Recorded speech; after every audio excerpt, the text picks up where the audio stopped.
నేనే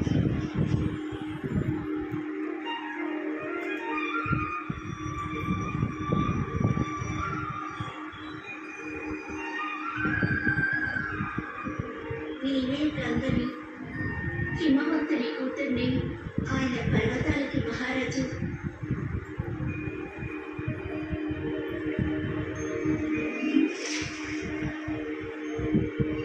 నేనే కావేరిని, ఇలా నదిగా మారే అదృష్టాన్ని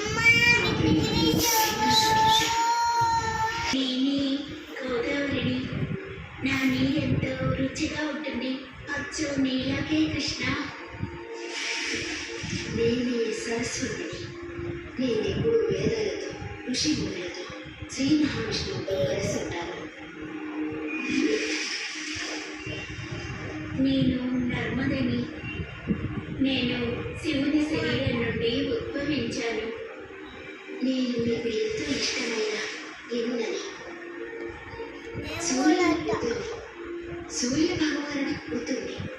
మీ పాదాలు పడితే నేను శుద్ధీకరణ పొందుతాను. దయచేసి నా నీటిలోకి ప్రవేశించండి. మీరు చెప్పినట్టుగా